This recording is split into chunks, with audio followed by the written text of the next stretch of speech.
안녕하십니까. 중학교의 김영신 목사입니다. 오늘의 영상은 말씀 묵상 어떻게 왜 할 것인지에 대한 우리 성도님들의 유익을 돕고자 준비한 영상입니다.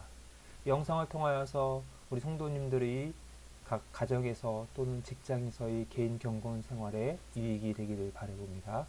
이 시간 함께 살펴보도록 하겠습니다.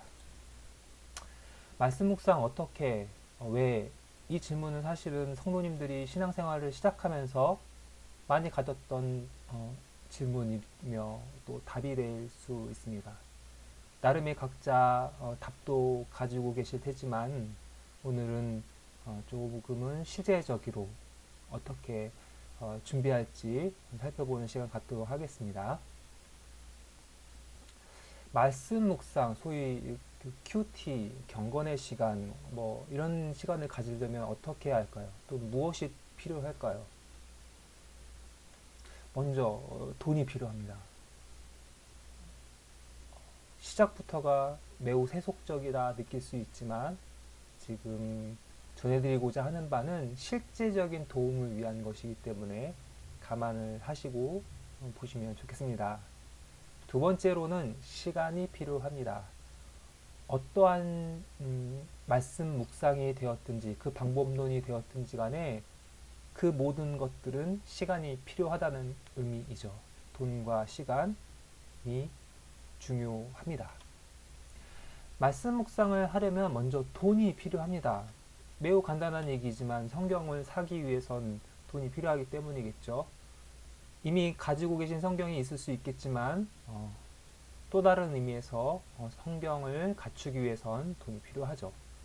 두 번째는 사전이 필요합니다. 사실 우리가 성경을 읽다 보면 느끼는 점 중 하나가 이 성경에 있는 용어가 매우 생소하다는 것입니다. 오랜 생활, 신앙생활을 하셨던 분들이라고 하더라도 그 내용들이 매우 어색하게 느껴질 때가 있습니다. 특별히 인물이나 또는 지명이 나올 때면 더더욱 그렇죠. 이를 위하여서 우리가 필요한 것들이 사전이라는 거예요. 세 번째로는 더더욱 생소할 수 있는데 성경 배경 주석, 이른바 밑바탕에 깔려져 있는 성경에 대한 이해가 충분히 제공되어지지 않으면 사실 성경을 읽어 내려가기가 쉽지가 않습니다. 특별히 이야기라고 여겨지는 부분들, 그래서 쉽게 우리가 읽을 수 있다고 여겨지는 부분에서 오히려 더더욱 이 부분이 이해가 되지 않는다 느껴질 때가 있습니다. 이를 위하여서 도움될 만한 세 가지의 책이 바로 성경, 사전, 그 다음에 성경 배경 주석이 됩니다. 천천히 한번 보겠습니다. 먼저 성경이 필요한데 특별히 노트할 수 있는 성경이 있어야 되겠습니다. 성경 안을 가만 보시면 성경 왼편에 또는 오른편에 빈 공간이 있어서 이런 공간에 노트할 수 있게끔 되어 있는 성경이 있습니다. 보통 노트 성경 다양한 이름으로 붙여질 수 있지만 찾기는 그리 어렵지 않습니다. 성경 외에 노트를 함께 가지고 다니면서 신앙생활 하시는 경우, 신앙생활 하면서 성경 공부에 조금 더 관심을 가지시는 분의 경우에는 사실은 성경 외에 노트를 따로 준비하기 때문에 이 노트 성경이 따로 필요 없다라고 말씀하시는 분도 간혹 계시곤 하는데 1차적으로는 성경 안에 노트가 있는 것들이 사실은 신앙생활 하면서 한 부분 살펴보면서 메모해 두면서 묵상하기가 용이하기 때문에 이 부분들 좀 염두해 두시고 보셨으면 좋겠습니다. 따라서 이러한 성경들을 구입하려면 다른 성경을 구입하는 것보다 약간의 비용이 더 들어간다는 점이 예상할 수 있겠죠. 두 번째로 성경 사전이 있습니다. 말 그대로 성경에 나와 있는 많은 용어들, 지명, 인물 또는 그 안에 담겨져 있는 어떤 용어들을 이해하기 위해서는 다양한 방편들이 필요한데 물론 인터넷 매체가 잘 발달되어 있기 때문에 우리가 검색을 통해서도 확인해 볼 수 있지만 좀 안전하지 않습니다. 비교적 안전한 방법을 택하려면 바른 신학의 기반을 가지고 있는 학자들이 준비하여서 정리한 사전이 필요한데, 그 대표적인 사전이 바로 새 성경 사전이다라고 할 수 있습니다.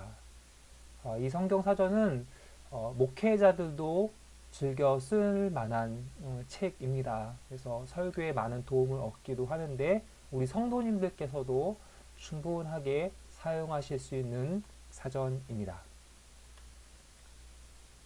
세 번째, 성경 배경 주석입니다. 앞서 말씀드린 바대로 성경 배경 주석은 성경의 각 권마다 담겨져 있는 일종의 배경되는, 기초되는 지식들을 충분하게 잘 설명해주는 책입니다. 이렇게 안에가 구성되어 있습니다. 특별할 것 같아 보이지 않지만 이 부분을 통하여서 우리가 확인해 볼 수 있는 거죠. 성경을 읽기 위해선 사실은 원어로 읽는 것이 매우 중요하죠. 왜냐하면 성경이 원어로 쓰였기 때문이죠. 히브리어로 또 헬라어로 쓰였기 때문이죠. 그래서 이러한 성경들을 갖추면 더할 나위 없이 좋습니다. 또는 이런 디지털 시대에 맞추어서 이러한 성경 소프트웨어가 있을 수 있습니다. 제가 사용하고 있는 바이블웍스라든지 어커던스라든지 또는 그 밖에 여러 가지 성경 프로그램들이 우리가 성경을 보다 용이하게 또 바르게 읽어내려 가기 위한 좋은 도구가 될 수 있습니다. 영어로 읽는 방법도 있겠습니다. 영어는 그야말로 다양한 번역들이 나와 있습니다. 직접적으로 단어와 단어를 그대로 연결시켜서 번역하려고 하는 책이나 또는 그 나름의 의미를 그 시대에 맞게 이해하기 쉽게 번역하려는 책이나 여러 책이 있는데, 이런 책들이 있습니다. 각각마다 강조점이, 각각마다 그 의미가 조금씩은 다를 수 있다라는 거예요. 하지만 우리는 누구죠? 우리는 대한민국 사람입니다. 따라서 한글을 읽는 것이 더욱 편한 사람들이죠. 물론 영어에 능통한 분들이나 저처럼 신학을 좀 전공하여서 히브리어 헬라어에 더욱더 가까이 나아가는 사람도 있겠지만, 그보단 한글을 통하여서, 한글 성경을 통하여서 신앙생활을 유익 삼고자 하는 부분들이 있기 때문에 이 부분을 감안해야겠죠. 우리가 사용할 수 있는 한글 성경이 몇 가지가 있을까요? 생각보다 많이 있습니다. 우리가 잘 알고 있는 한글 개역 성경, 개역 개정 성경, 표준 번역 성경이라든지 많은 성경들을 가지고 있습니다. 물론 각각마다 그 번역되는 그 역사와 또 그 번역되어지는 그 성경이 다릅니다. 우리가 특별히 우리 교회와 우리 교단이 따르고 있고 배울 수 있는, 유익을 삼을 수 있는 성경을 제가 꼽아본다면 대략 이렇게 꼽아볼 수 있겠습니다. 한글 개역 성경, 그 전에 우리가 개역 개정 이전에 우리 교회의 우리 교단의 기초로 삼았던 번역이죠.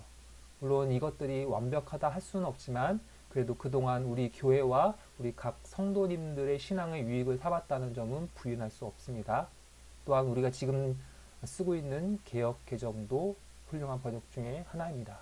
그 외에 바른 성경이라든지 보다 쉽게 번역하여낸 쉬운 성경, 그러나 결코 그 내용에 있어서는 허투루 쓰지 않는 성경이 있습니다. 이 네 가지 성경 정도면 우리가 충분하게 한글 성경을 통하여서 우리가 유익을 삼을 수 있겠습니다. 다양한 한글 성경을 그래서 구입하여야 합니다. 앞서 말씀드린 바대로 노트가 가능할 수 있는 성경, 두 번째로는 한글 개역 성경, 아마 이전에 우리가 신앙생활을 쭉 해오셨던 분들이라고 한다면 집에 하나 정도는 가지고 계실 수 있겠습니다. 그리고 좀 생소할 수 있지만 바른 성경 하나 장만해 둘만 합니다. 물론 개역개정과 특별하게 차이점을 못 느끼실 수도 있는데, 그러나 비교해 보면서 우리가 성경을 읽고 묵상해 본다면 약간의 차이점을 느끼실 수 있습니다. 그리고 쉬운 성경이 있습니다. 쉬운 성경은 특별히 우리 아이들에게 맞추어서 읽을 수 있을 만큼 그 언어가 굉장히 쉽게, 읽기 쉽게 번역해 된다는 점에서 우리 다른 대형 규모의 교회의 경우에는 이런 어린아이들의 성경으로 쓰이고 있습니다. 우리말 성경 번역 계보도가 딱 이렇게 생겼습니다. 대한성서공회에서 제공해주고 있는, 작게 표시되어서 우리가 어디를 확인해 볼 수는 있는 건 아니지만 대략적으로 이런 성경의 역사를 가지고 있습니다. 감사한 것은 우리나라는 이런 성경 번역에 있어서 비교적 안전하고 비교적 그 번역을 바르게 하려는 노력들을 열심히 해왔다라는 점입니다. 그런 점들, 특별히 우리 한글만이 가지고 있는 아주 탁월한 그 언어로서의 특징들이 있기 때문에 우리말 성경은 다른 어느 성경에 비교하여 볼 때, 우리가 흔히 영어나 그 밖에 다른 언어들을 비교하여 볼 때 부족하지 않다라는 것을 다시 한번 강조드립니다. 비교해보면 이렇게 생겼어요. 말라기 2장 16절의 예를 들어본다면 같은 구절인데 전혀 다른 번역, 뉘앙스가 조금씩 다른 것들을 확인해 볼 수 있겠습니다. 개역 개정에서는 이 빨간 부분만 보시면 옷으로 학대를 가리는 자를 이라는 표현을 한글 개역 성경에서는 그대로 하였지만 반대로 하였죠.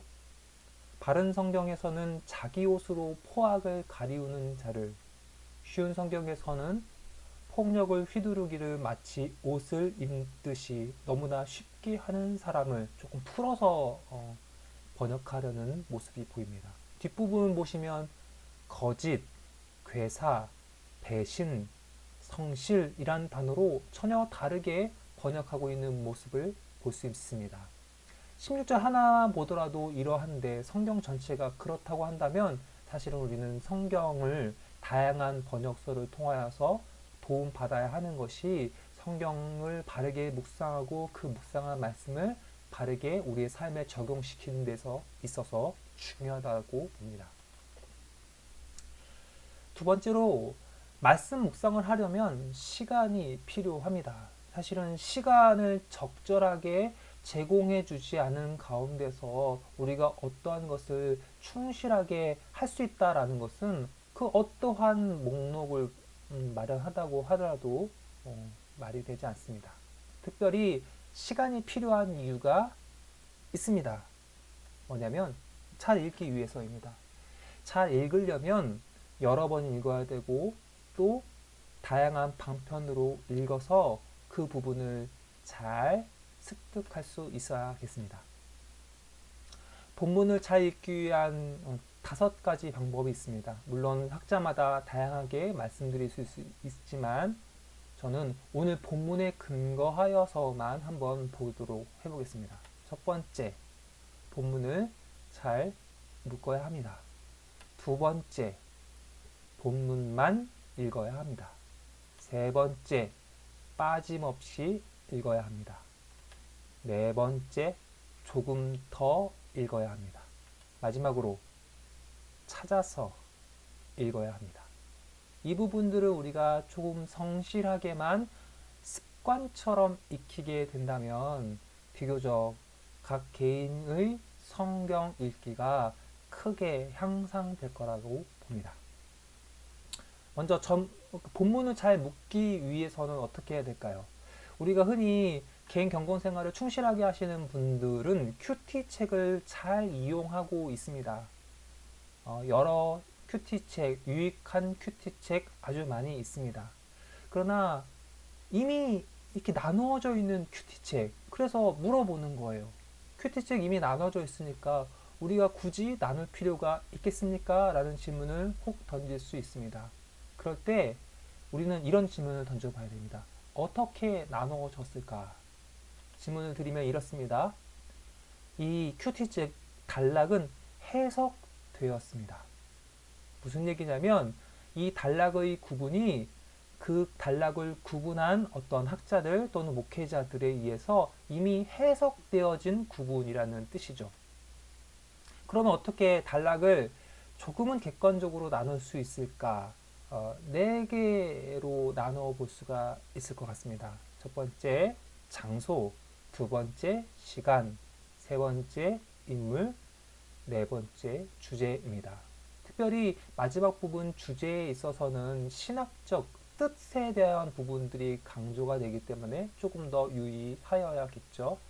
장소, 시간, 인물의 경우에는 대체적으로 성경 안에서 어떠한 이야기들이 있을 때 그 이야기들이 전환되었을 때, 새롭게 바뀌게 되었을 때 가질 수 있는 특징들, 장소가 바뀐다든지 시간이 바뀐다든지 뭐 아침이 되매 또는 저녁이 되매 이런 식으로 말이죠. 또는 인물이 새롭게 등장한다든지 라는 부분들로 단락을 나눠볼 수가 있겠습니다. 본문을 잘 묶는 방법이 있겠습니다.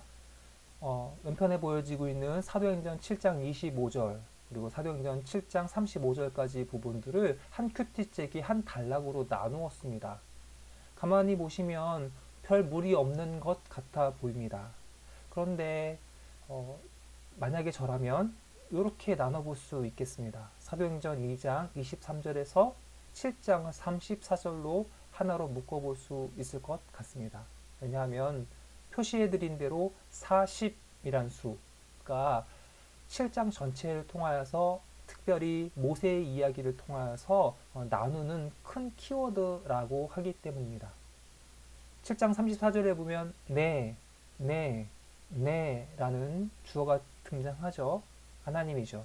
하나님께서 어떤 것들을 이야기하고자 하시는 것들이 한 본문 안에서 한 구절 안에서 반복되어 나타날 때 이 부분들을 묶는 귀한 키워드로 삼는다는 것입니다.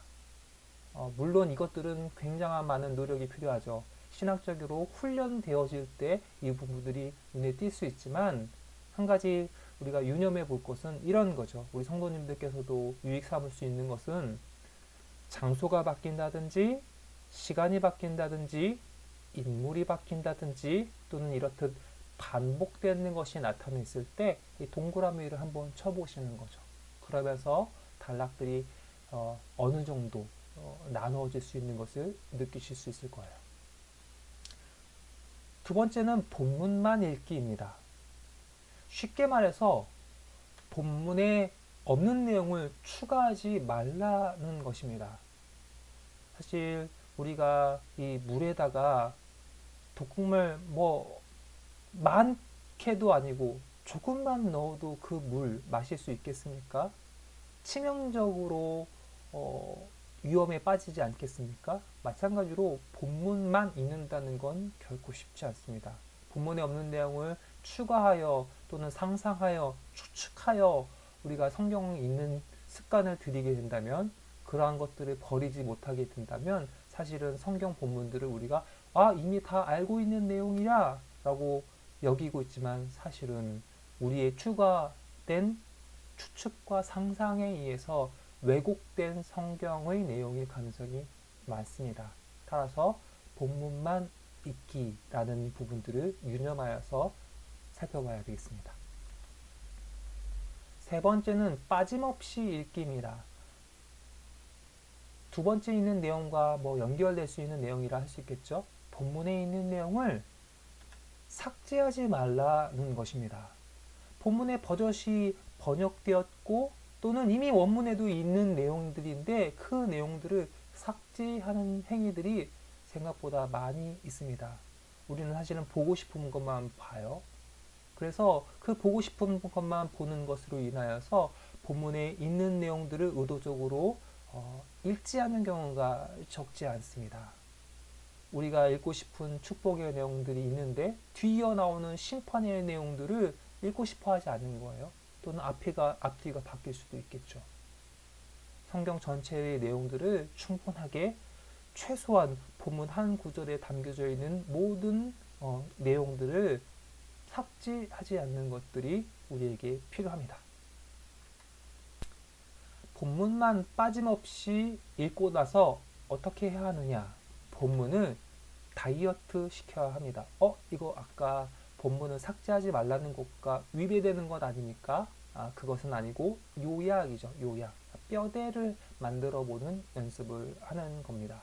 본문만 빠짐없이 읽고 난 다음에, 그래서 어떠한 부분도 삭제시키지 않는 가운데 그 본문에 담겨져 있는 중심 뼈대를 찾는 노력들을 기울인다면 우리가 본문을 보다 명확하게, 정확하게 이해하는 데 도움이 될 것입니다.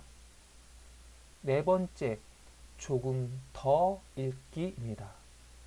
우리가 본문을 만약에 어떠한 성경 1장의 1절부터 2절까지 읽었다고 한다면, 아니죠. 우리 2장의 1절부터 2절까지 읽었다고 한다면 그 앞선절, 그 다음 절에 있는 내용들을 보는 것이 필요해요. 소위 말해서 앞뒤를 좀 살펴보는 것들이 필요합니다. 이거를 문학적인 표현으로 문맥이다라고 말합니다. 조금 더 풀어 말한다면 언어적인 환경이죠. 그 문장이 쓰여진 또는 그 단락이 쓰여진 그런 전체들을 살펴보는 것이 필요합니다. 읽어드리면 이미 알려진 것을 통하여서 아직 모르는 것을 해석하고 쉽게 해석할 수 있는 것을 통하여 해석하기 어려운 것을 해석하는 것, 이것을 가리켜 문맥이다 라고 말하는데, 쉽게 말해 앞뒤를 읽는 것이죠. 오늘 나와 있는 어떠한 성경의 본문의 이야기가 어떠한 배경 속에서 이루어진 것인지, 그리고 이 이야기를 통해서 뒤이은 이야기가 어떠한 의미를 갖게 되는지를 살펴보는 것들이 필요하다는 것입니다. 다섯 번째로 찾아서 읽기입니다. 신약을 바라보며 구약을 읽는다는 것, 구약의 빛 아래에서 신약을 읽는다는 것이 성경 읽기에 매우 중요한 기초적인 읽기 방법입니다. 이것을 가리켜서 관주 읽기다 라고 말하기도 합니다. 성경을 가만 보시면 성경에 관주라고 하여서 각 절마다 또는 구절마다 이렇게 기호가 표시되어서 다른 성경들이 이렇게 적혀 있는 경우가 있습니다. 그래서 비교라든지 참고라든지 라는 그런 의미가 붙어서 성경 구절이 붙어 있는데, 이 부분은 만약에 신약에서 그 부분들이 표시되어 있다면 그 부분이 구약에 있는 어떠한 성경을 그대로 인용한 때 표시되는 경우도 있고요. 반대로 구약의 성경을 읽다 보면 신약으로 향하는 것이 있는데, 마찬가지로 이것은 이 구약에 있는 그때 당시의 구약의 내용들이 신약이 어떠한 지점에 이르러서 성취되었는가, 대표적으로 예수님의 모든 공생의 역사와 그 모든 구속의 역사가 구약의 대부분의 성경을 통하여서 담겨져 있다는 것을 우리가 확인해 보실 수 있습니다. 이런 부분들을 우리가 염두에 둔다면 우리가 결코 이 관주를 통한 성경 읽기를 포기할 수 없는 것이죠. 그때엔 저자는 왜 이것을 기록했을까라는 것이 원의미예요. 성경 읽기에 매우 중요한 것 중 하나가 성경의 원의미들을 찾는 것입니다. 물론 그 성경이 정확하게, 명확하게 이야기해 주기도 하지만 때로는 좀 불분명하게 또는 다양하게 해석되어질 여지를 남겨두는 경우도 있습니다. 이를 위해서 저자가 이것을 왜 기록했을까? 첫 번째 독자는 누구일까? 누구를 대상으로 무슨 내용을 전했을까라는 것을 먼저 찾는 것이 필요합니다. 물론 성경 전체의 이야기는 예수님을 향하여 있습니다. 예수님께서 어떻게 당신의 택한 백성들을 구원하여 내시는가에 초점이 맞추어져 있기 때문에 구약도 신약도 예수님을 바라보며 성경에 있는 것이 핵심이죠. 그러나 그 모든 것들을 덮어두고 예수님께로 점프를 뛰어서 찾고자 한다면 사실 성경의 대부분들을 뭉뚱그려서 또는 부족하게 읽게 되는 경우가 적지 않음을 발견하게 될 것입니다. 이것은 바른 성경 읽기 방법이 아니에요. 각 권마다 그때 그 당시의 원 의미들을 잘 찾고 그러한 가운데 급이달해서 성경의 특별히 성경의 주인공 되시는 예수님의 구속의 역사들을 향하여 가는 것들이 우리에게 요구됩니다. 그럴 때 우리가 성경을 바르게 읽을 수 있고 그렇게 도착한 예수님에 대한 깨달음이 더욱더 값진 의미로 다가오게 될 것입니다. 그때엔 그러한 원 의미를 발견하게 되었다고 한다면 오늘은 우리에게 어떻게 하는가? 하나님은 내게 무엇을 알게 하시는가? 하나님은 내게 무엇을 느끼게 하시는가? 하나님은 내게 무엇을 하게 하시는가에 대한 질문과 답을 그 본문을 통하여서 배우고 느끼고 행하는 의지가 생겨야 할 줄 알아요. 이것을 가리켜서 전인격적 깨달음이다 라고 말할 수 있겠습니다. 단지 아는 것, 그래서 머리만 채워지는 것이 성경 공부나 성경 묵상의 목적이 아닙니다. 또는 내 마음이 조금 더 풀어지거나 위로를 얻는 정도, 또는 내 마음이 깊은 감동을 얻는 정도로 끝나게 하는 것도 역시 목적으로만 삼을 수 없습니다. 물론 마찬가지로 우리의 행동을 요구하는 어떤 캠페인식의 적용을 가져오는 것도 역시 바른 건 아니죠. 알고 깨닫고 하게 하시는 것들을 종합적으로 얻을 때 비로소 우리는 전인격적인 깨달음을 성경을 통해서 얻었다 말할 수 있을 것입니다. 말씀이 붙드는 나 또는 말씀을 붙드는 나 이런 질문을 한번 던져보시면서 성경을 한번 보시죠. 어떻습니까? 우리는 말씀이 우리를 붙듭니까? 아니면 우리가 말씀을 붙듭니까? 내가 마치 말씀을 붙들며 살아야 하는 것처럼 보이지만 사실은 말씀이 우리를 붙들어 우리로 하여금 하나님 말씀에 순종하고 그 뜻대로 살게 하는 줄 믿어요. 따라서 우리가 이런 말씀 묵상의 모든 시간들과 그 방법들을 배움에 있어서도 하나님 말씀이 어떻게 나를 붙드시고 이끄시는지를 깊이 고민하고 묵상하는 시간들이 더욱더 많아져야 할 줄 압니다. 한 분을 소개하고 마치려고 합니다. 앞서 제목을 말씀 묵상 어떻게 그리고 왜? 라는 질문으로 시작했습니다.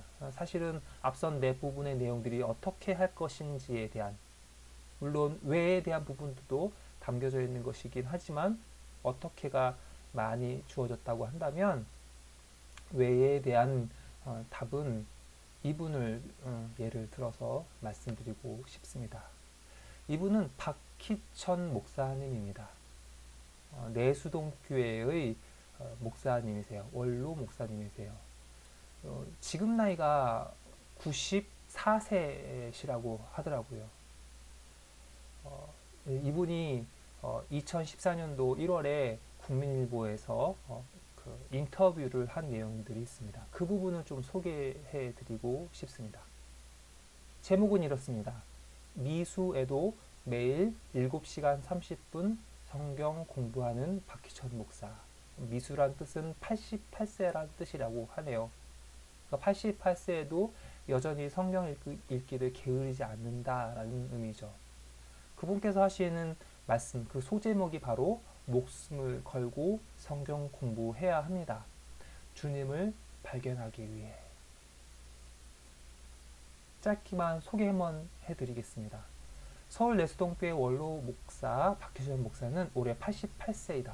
미수인 박 목사는 매일 7시간 30분씩 책상 앞에 앉아 공부한다.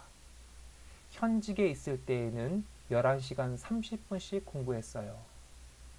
박 목사의 책상 위에는 한글 성경과 히브리어 원어 성경, 큰 한글 사전과 옥편 등이 놓여 있었다.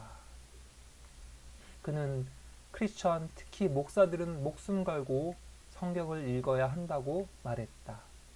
일정하게 성경 통독하는 것 외에 매일 시편 5편과 잠언 1장씩 읽는다.